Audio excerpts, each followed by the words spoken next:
Hey guys, it's Jack here. Today we're going to be talking about Joy Boy himself. This is going to be a really juicy video. We're going to be going into all the details we know about him. We're going to be going into his power. We're going to be going into his connections with Luffy and with Summer. Now, this video is going to contain spoilers up until the most recent chapter of One Piece, chapter 1122, so you guys have been warned on that.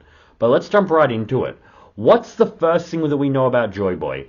It's that he hails from the Void Century 900 years ago, and that he was a member of the Ancient Kingdom way back when, a kingdom that was erased from history by the hands of the 20 allied kingdoms of that time, that was headed up by Summer, who we'll get into more towards the end of the video. But Joy Boy was not just a member of this ancient kingdom, he was also the very first pirate. Yes, you heard me right. The first pirate that we see in the One Piece series is Joy Boy. Now, what could that mean for that time period? Being the first of anything, obviously, would imply that he eventually had to, gain followers to expand his crew. So he was essentially creating more pirates. The few potential members that we've seen from Joy Boy's crew could be, what we know is Emmett, the Iron Giant, who I spoke about in the last chapter, and I've done a whole video on him. Zunisha. Those would be the two most confirmed ones. And, what a lineup that we have there. An ancient Iron Giant and a goddamn elephant that's the largest creature we've seen so far in the One Piece world. It's pretty stacked. There's potential for someone like Toki, potentially, and her being part of the Joy Boy crew and then time jumping into the future to find the person that would replace Joy Boy, so she could be a good shout. But the two confirmed members, I guess we could say, would be Zunisha and Emmett. Now, what happened to Joy Boy back then? Well, we know that he failed, because last chapter we had Emmett monologuing about how he failed to make Joy Boy king. Now, what does he mean by king there? Does he mean king of the Ancient Kingdom? Does he mean king of the pirates? Which is what I'm kind of going for. I think is going to be a big part of this video, because all of this, other than key, very small aspects of it, is all going to be my own headcanon of what I imagine Joy Boy, who Joy Boy was back then, his future role in the story, and everything that his actions have kind of led us into. For instance, here's an example. I reckon that Joy Boy was probably originally a part of the Ancient Kingdom. Now, with how scientifically advanced the Ancient Kingdom was said to be, I imagine that they were the ones in control of the ancient weapons. All three of them, most likely. They probably created them. Now, thanks to Vegapunk in the last few chapters, he's kind of shined a light on the Void Century, saying that it might be more of a grey area than we originally thought. Because when we first learnt about this, we were kind of led to believe 20 kingdoms led by evil, Joy Boy leading the good side, the Ancient Kingdom, good. And bad beat good. Very simplistic layman's terms there. But the way Vegapunk was talking about it, it seemed to be more complicated than that. I imagine that the Ancient Kingdoms may have been more of like a chaotic bad, but the Ancient Kingdoms definitely painted out not to maybe be, the most morally upstanding kingdom that there was. And I think this actually led to Joy Boy leaving the Ancient Kingdom. Because we know that Joy Boy desired freedom. He was essentially the embodiment of freedom. And to be a part of a kingdom that this is kind of shaping out to be, his freedom would have been heavily restricted. He probably didn't agree with a lot of their policies and the way they were heading, so he's probably like, I've had enough of this. I'm going to go out, I'm going to get myself a crew, and I'm going to become a frickin' pirate. And that's what he did. Now, what happens on his journey as a pirate? We don't know if this has happened before he became a pirate or after it. I like to think that this has probably happened after he's become a pirate. But there are two main details we need to get into. And I'm going to get into the one that happens last first because there's not much to say about it. We know that he discovered the island that would eventually be known as Laugh-Tale, and we know that he left something there. We don't know what it was that he left there, but he left what we assume is the One Piece there. So, he's literally the cause of why our beloved show, the anime that we're watching here, got its title. That is thanks to Joy Boy. But, like I said, there's not really much to go over there. We could discuss what he left there, but that would be a whole... I'm known for going on tangents, but that in itself is a whole separate video, what the One Piece could be. I'm sure you all agree on that. So, we won't touch on that any more than we already have. The really big detail that he did before he died is the most interesting thing. It's his promise to Fishman Island, or specifically the mermaid princess at the time, Poseidon. So what's happened, what we know is that there was a promise made, and that promise revolved around the Noah. Now, this promise wasn't able to be upheld. Joy Boy wasn't able to fulfill it, but he did tell them that, and he said this more than once to different people, that there will be someone that can fulfill this promise, or in other cases, fulfilling being Joy Boy, like basically someone succeeding Joy Boy in the future. He very much believed that. And it didn't seem to be, to me at least, let me know down in the comments if you disagree.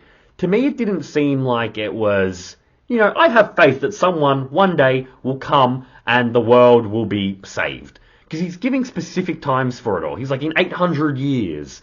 So it seemed like he had a prior knowledge to something happening in 800 years into the future. Maybe there was a mermaid or a character in Fishman Island at the time, like Charlie, who could foretell the future. And that's where he's getting that information from. We'll get into that when we kind of discuss his connection with Luffy, though. But this promise that was broken, this has now become very, very, very interesting. Why is that? Because we've just found out that if everything continues, the world is going to flood. Now, what does that mean? It means that nearly everyone in the One Piece world is screwed, except for a few different areas. Fishman Island and the Sky Islands. Obviously, Fishman Island, they're already underwater, and and Sky Island, because they're probably too high for that to really, come to affect them. Now, the Red Line. That makes a lot of sense why the Gorosei have obviously decided to, and Eam Summer by extension, have obviously decided to settle themselves at the highest point that they could go. It makes it interesting that they didn't try actually get up into the sky. They surely had knowledge of people of Sky, well, not just Skypiea, but all the Sky Islands up there. Maybe they thought if they were, because it would also go well with their god aesthetic, but maybe they thought it would be too hard to, control the lower realm, in their words, the lower realm, so they needed to be at least at a distance where they could kind of oversee and control everything that was going on. That's the only real logic that I have to why they didn't go higher than the Red Line. But the world flooding, what was the promise that Joy Boy was making about a certain ship? A very famous ship that has a very significant name, the Noah. Now, I'd bet nearly anything that the Noah has a big part to play over the One Piece world flooding. You don't name the largest ship that we've ever seen in the One Piece world. Thriller Bark doesn't count because that's not a ship, that's an island, but the largest actual vessel that we've seen in the One Piece world, and call it a biblical name like Noah.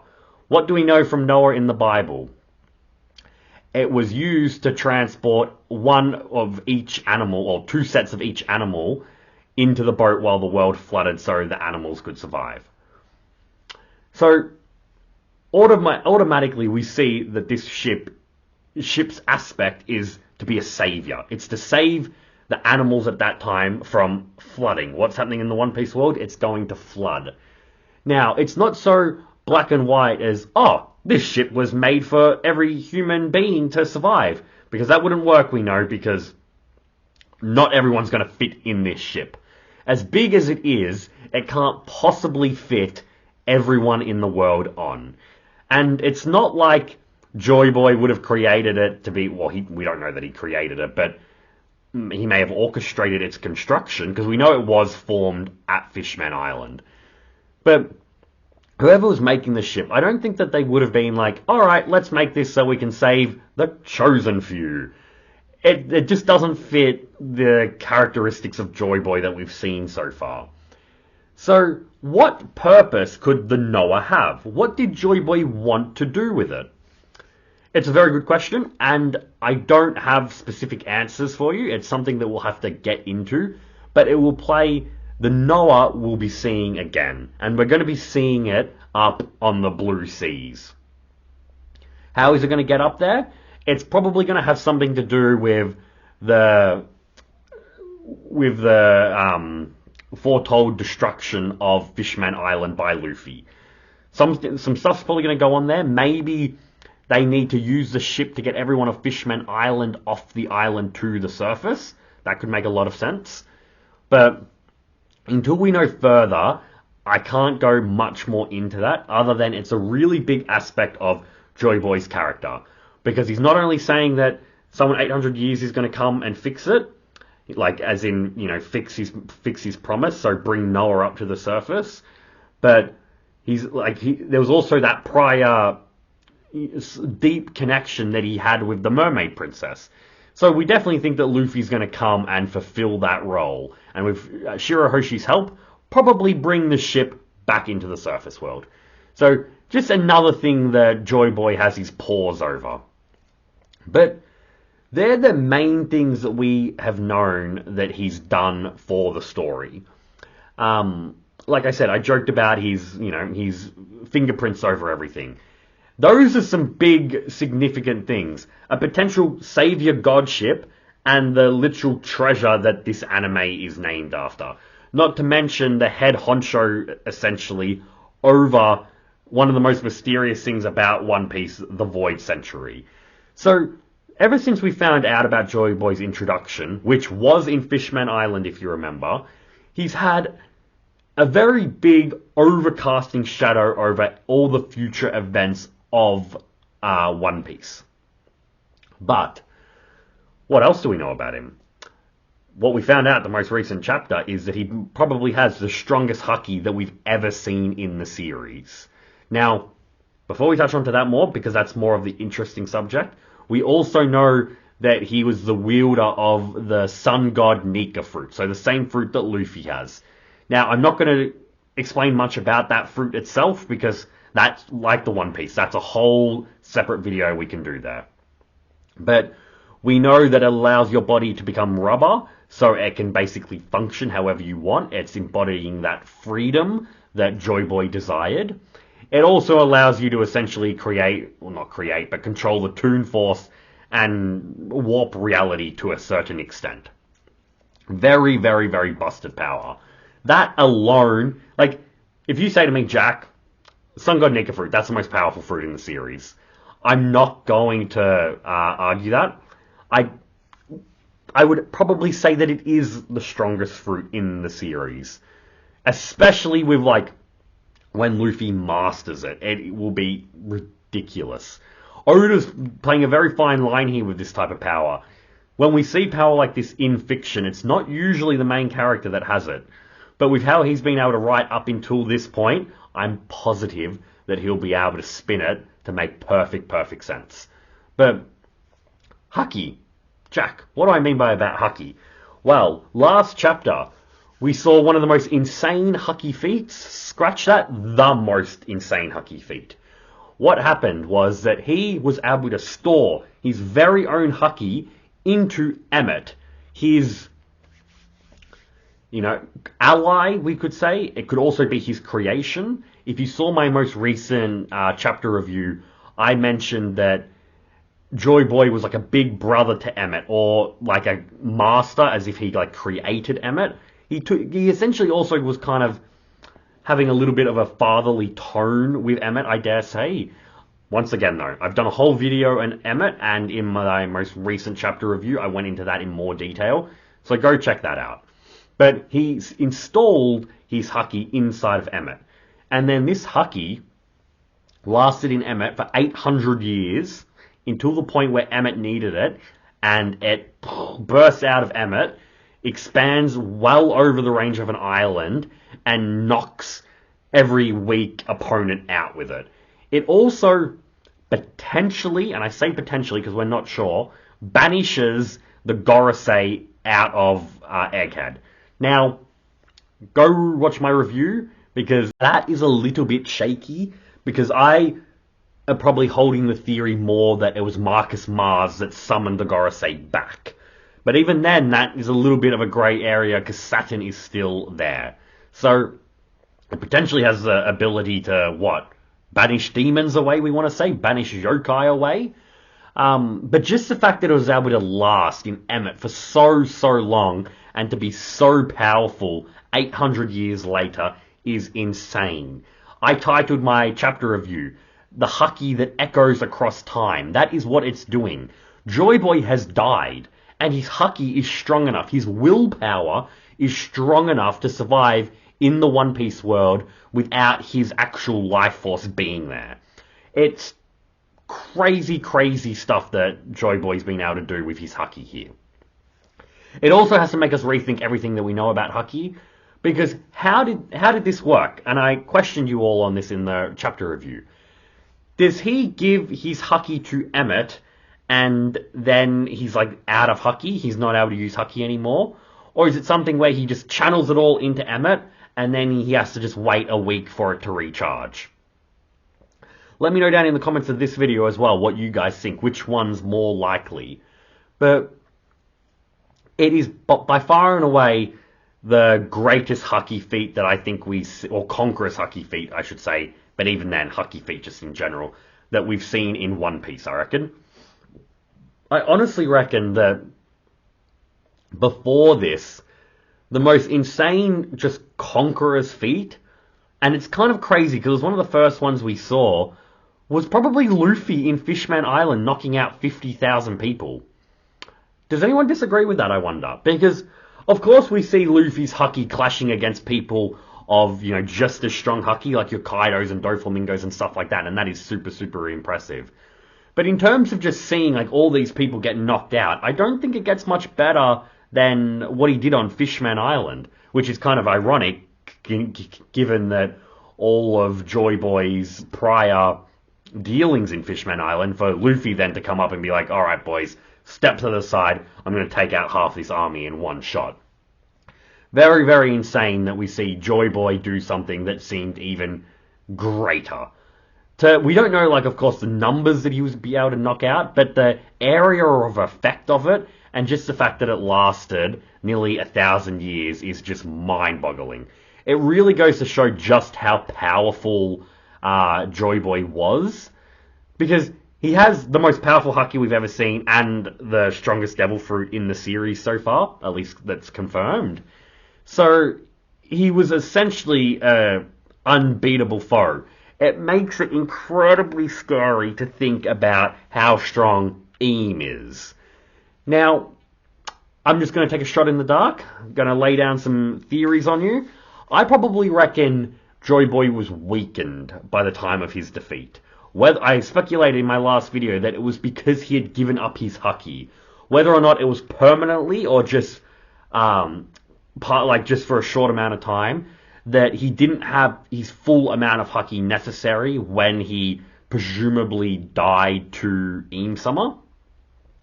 But even if that wasn't the case, I reckon Eam and all his allies may have done something underhanded to beat Joy Boy. Otherwise, it's a very much insane level of power we're looking at with Eam Summer. Because to beat the strongest Haki with the strongest Devil Fruit, and for someone to then beat him without any shenanigans, is just crazy. And it would mean that anyone other than Luffy would not be able to beat Eam. Now, you could say, Jack, that's probably already going to happen. The reason I say that is because a lot of people think that Luffy won't have much to do with Eam.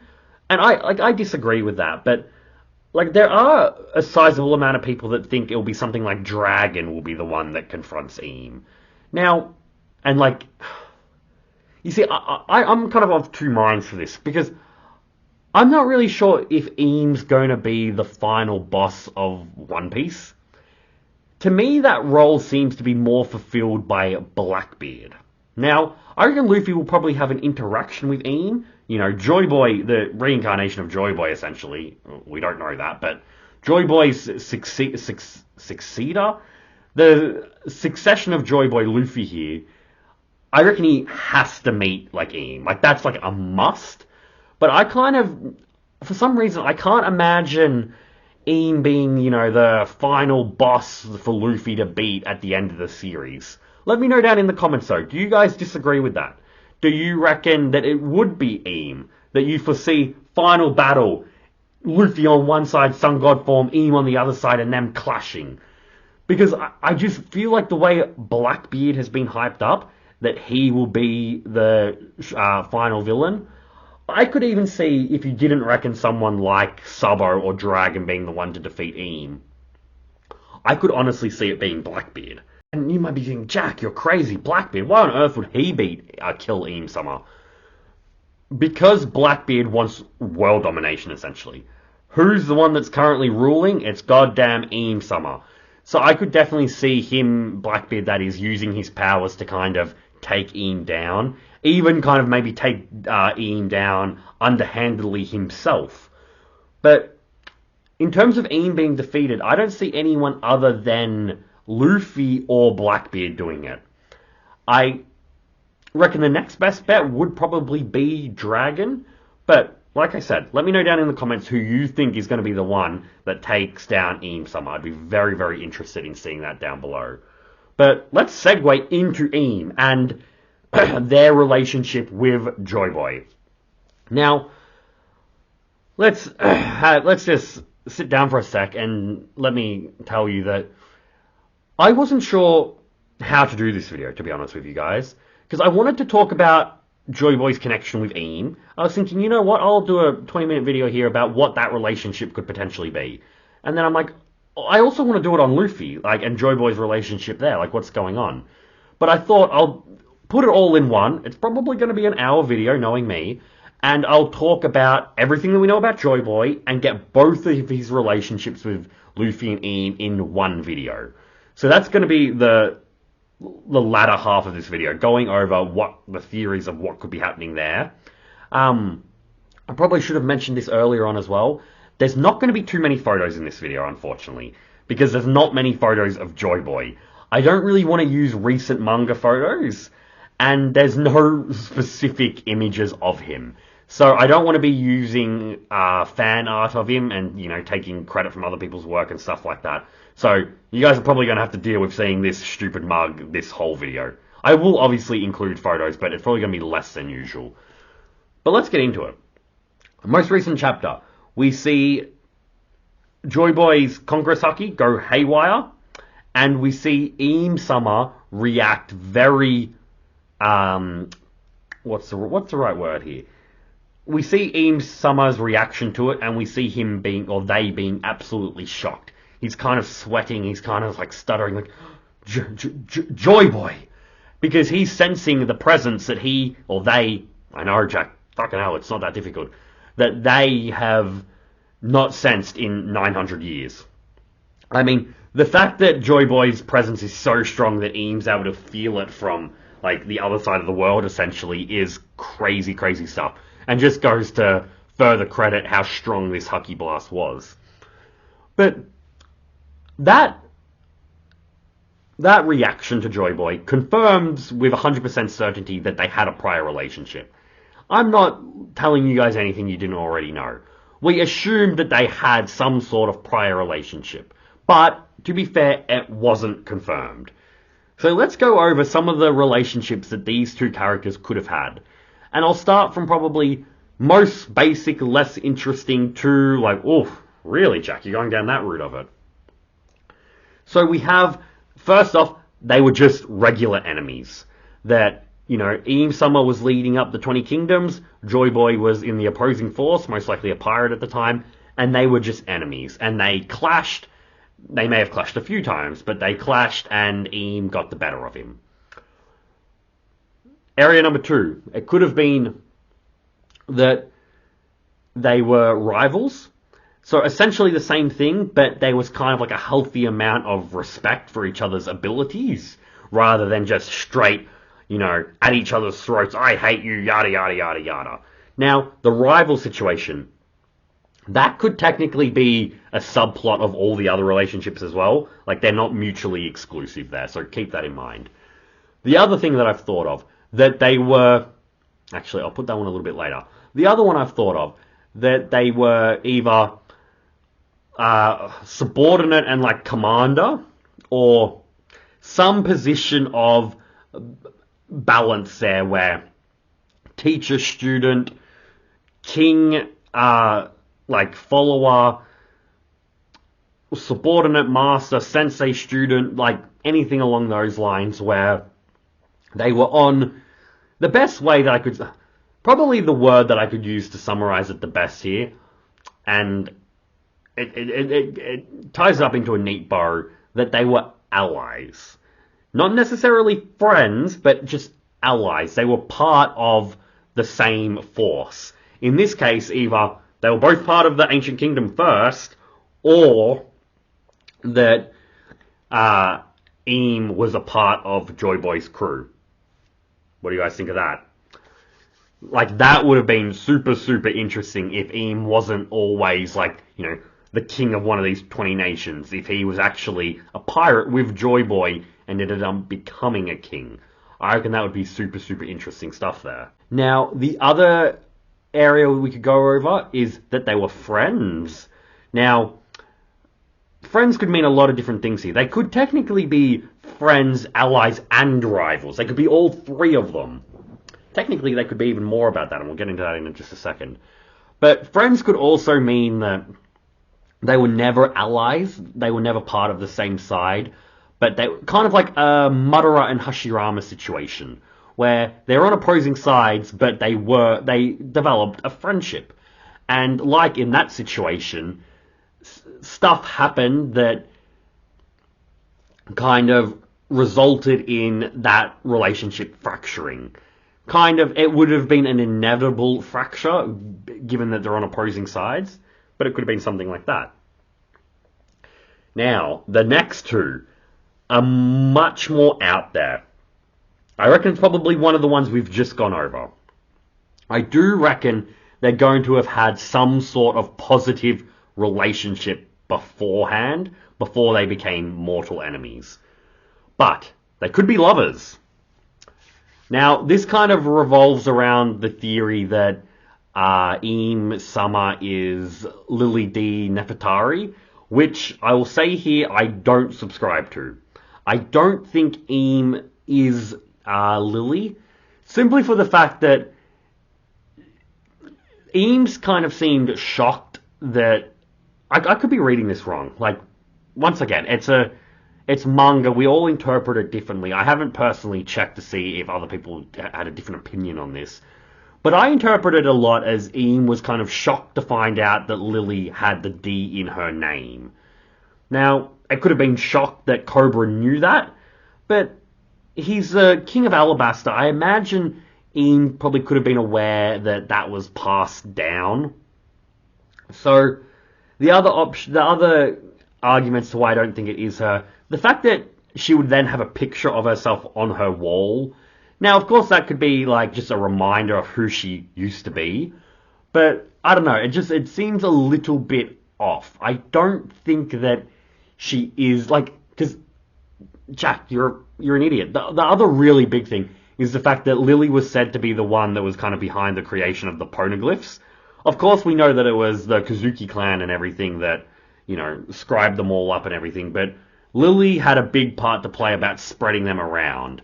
So that seems counterintuitive to Eam's goals, To be fair though, I'm not just shitting mud on everyone that holds that opinion, because there are the counter argument. It could have been, well, yeah, Lily did do that, but then she changed her mind and she became Eam. Like, that's definitely a possibility. I'm not being like, oh, people think that Eam's Lily. What fucking dumbasses.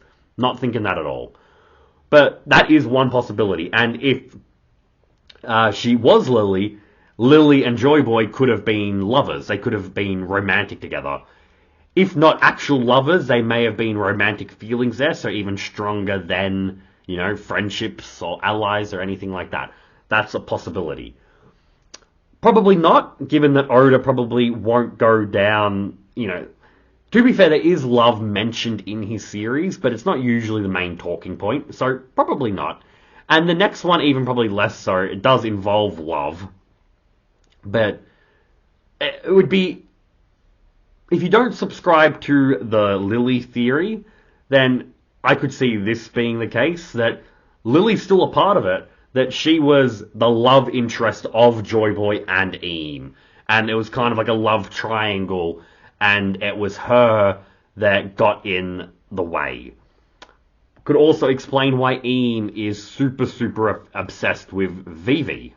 Because why would Eam be so obsessed with Vivi for just the potential of having Pluton? Jack, it's an ancient weapon. Why wouldn't he be obsessed with it? But then why isn't he obsessed? Why aren't they obsessed, with Shirahoshi as well? Like, why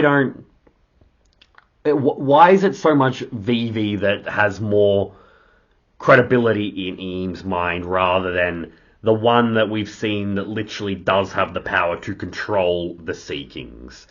Like, Vivi might be the key to awakening Pluton, but the fact that we have a character that's actually living up to ancient weapon criteria, you would think that Eam would make a move for Shirahoshi.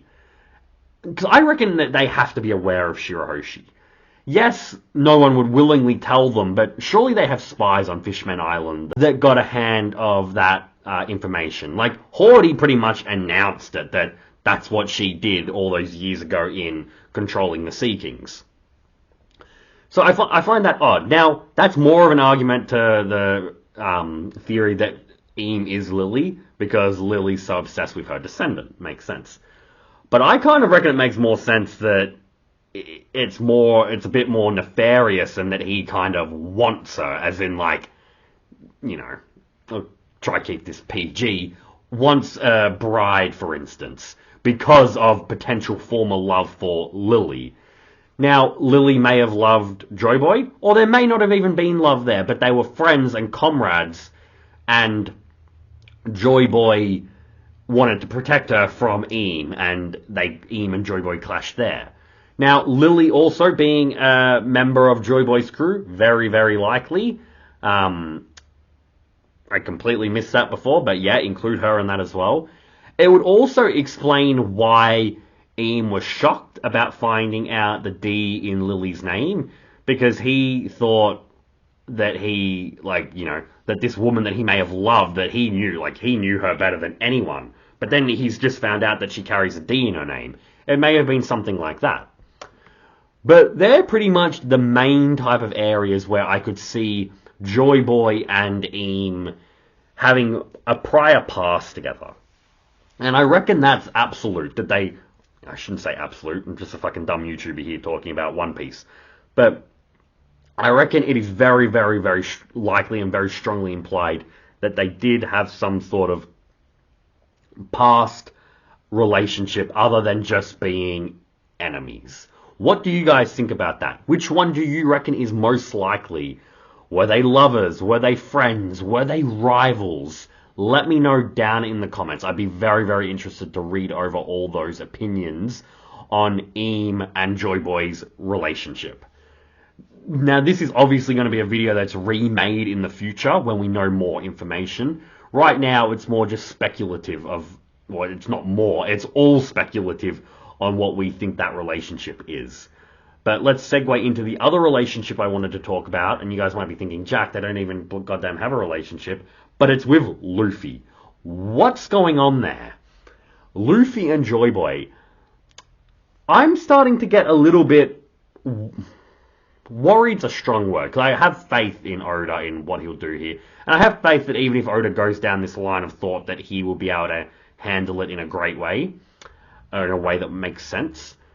But I'm starting to get slightly worried that Luffy is kind of becoming the reincarnation of Joy Boy, or I'm gonna lay the smackdown on you here, shock you guys a bit, or that he is Joy Boy. So not just like the reincarnation of him, but there's some sort of way that Joy Boy kind of transported himself into the future. That is like, I can already hear you guys angrily typing in the comments, Jack, you're a fucking idiot, that's not going to be the case. I hope it's not.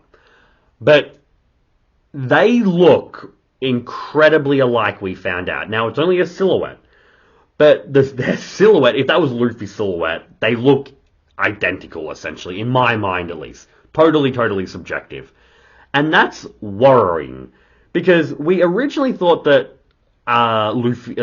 Joy Boy was a giant. And that could still be the case.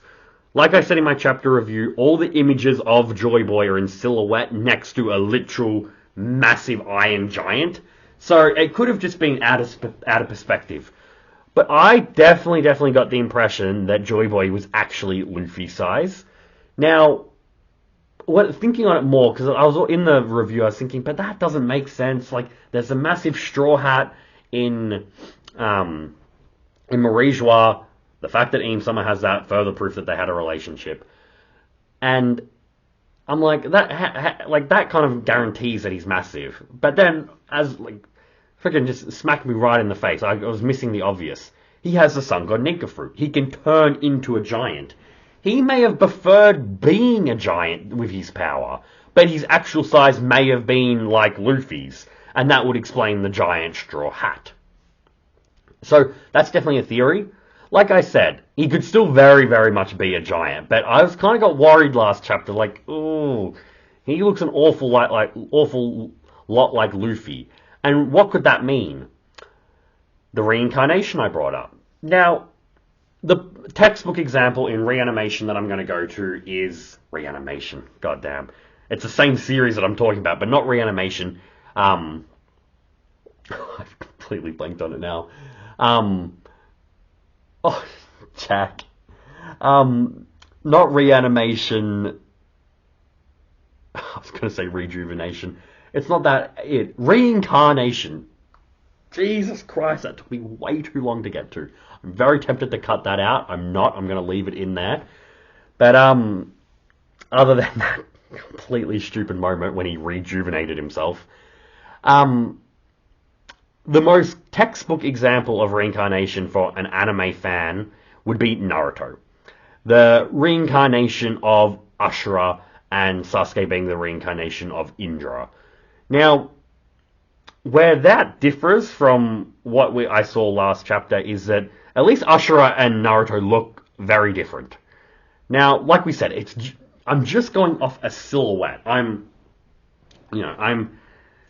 jumping the bullet here a lot. We don't even see what he looks like. But if his silhouette's anything to go off, Luffy looks a lot more like Joy Boy than Naruto did Ashura. And that's what was making me kind of think, like, what happens if this was, like, actually Joy Boy and not just, like, his reincarnation? And I wouldn't even like the idea of it being a reincarnation. But I was thinking about it more, and, there is, and, she was potentially on his crew. There is the time fruit, where you can jump into the future. So jumping into the future isn't the issue. It's like, how would he have then become an infant? And that's the part that doesn't make sense. So that's, to be fair, I just did want to bring it up, though, because it is One Piece, and we have no idea. Like, we have people being able to goddamn turn people into babies. We have people being able to time travel. We have people being able to destroy the goddamn world. Who knows what would happen? So it would be more likely that it was just a reincarnation if that was the case. And I don't particularly like that because it does kind of like cheapen Luffy's accomplishments in my mind. And I know that's an opinion that a lot of people do share. You guys listening might have a different take on it, but at least in a big group of people's minds, that it kind of just cheapens his accomplishments because it kind of seems like he was always meant to do that. That regardless of what options he took, that was what the final destination was going to be. Now, it might not be that. I could just be letting my own insecurities and my own negative cynicism kind of take my mind into that place. It could be, and still, I want to preference this, still the most likely that it's just Luffy inheriting Joy Boy's will. Now, what does that mean? Like, did Joy Boy's will actually get carried on like we've just seen his Haki get transported on through the future? Because we know his Haki is his willpower, it's his spirit. So is Oda going to be technical with this and like Luffy's kind of been not reincarnated with everything that made Joy Boy him, but reincarnated with his, well, not reincarnated, but Joy Boy's will kind of gets carried through to the future and kind of chooses Luffy to succeed Joy Boy. It would also kind of explain the devil fruit, what we kind of learn choosing Luffy. Because we know that the devil fruits in general, but the sun god Nika fruit specifically has a mind of its own. So, you know, it could have been carrying Joy Boy's will, and that's kind of where Luffy gets a lot of it from. Or it just could be a total, you know, I don't even know how to explain this. A total just coincidence that there were two people at these times that shared the same beliefs. The reason why I doubt that is because Joy Boy kind of seemed to know the specific times of when that would happen, which is a little bit worrying, but you can just say that there was someone that could predict the future, and they have told Joy Boy, and that's why Joy Boy knows it. That's why Joy Boy goes through the actions of implanting his Haki into Emmett to then protect the person 800 years into the future, which is probably the most likely scenario. When you really think about it, the one I would personally be the most happy with, that Joy Boy has just seen that there will be someone in the future and he needs to protect him, so he'll entrust Emmett with that responsibility. He will entrust him with his Haki, and he'll entrust Emmett to carry that on. I do like that one probably the most. But one more area that we need to go over. Is Luffy biologically related to Joy Boy, do you guys reckon? And I'm talking about like directly, not like a great uncle. Like directly in line from Joy Boy. Most likely. If he looks that similar to him, I reckon he probably is a biological descendant of Joy Boy. If he was a biological descendant, that means that Joy Boy did have a kid, meaning he would have had to have had a love interest. You know, kind of goes into what we were talking about with Lily, but that's neither here nor there. So, let me know down in the comments. Do you guys think that Luffy's biologically related to Joy Boy, or do you reckon they're just two random people that share the initial D? Like, because we don't even know if Joy Boy has that initial. Lots of people are saying, well, not lots of people are saying, but everyone's saying that Joy Boy that's his name. It's just Joy Boy. I always, and this is what I mean by I don't hear people talking about it. I'm kind of thinking, am I just a complete idiot and just not kind of, you know, picking up on this? I kind of always assumed that Joy Boy was his nickname, essentially. That wasn't his given name. That his mother didn't pop him out and just be like, you know what, I'm going to name you Joy Boy. Do you kind of get what I mean? Like, even for Oda, that is an odd name. Now, I know that Joy Boy does have some real-life references. I'm not going to get into that because, truthfully, I just don't know enough about it, so I don't want to give you guys any false information. This video is already long enough as it is. But you guys could look that up yourself. But I do reckon that Joy Boy would be more of a title/nickname than his biological name. Because would that make it just Joy D Boy? Which just seems a little bit silly to me. But what do I know? I'm just some dumb idiot on the internet. But that's pretty much everything that I wanted to talk about with Joy Boy. His relationships with Luffy and Eam. His overwhelmingly powerful Haki, strongest in the series. His influence over Noah and what that will lead to into the future. and his just relation to the ancient kingdom, being the first pirate, failing to live up to being the pirate king. But that's everything that I wanted to go over. A more I wasn't. This video hasn't been planned for ages. I just read the chapter yesterday, put the video out, and like I thinking I needed to get these thoughts out of my head, so I wanted to come and discuss some more with you. So truly, guys, let me know down in the comments. Have I just been a complete idiot raving about total nonsense this whole episode? Most likely. But if you've enjoyed it, like, subscribe, all that good stuff. I've been Jack Cypher. It's been a pleasure deciphering Joy Boy himself. But have a lovely night, peeps. Cypher out.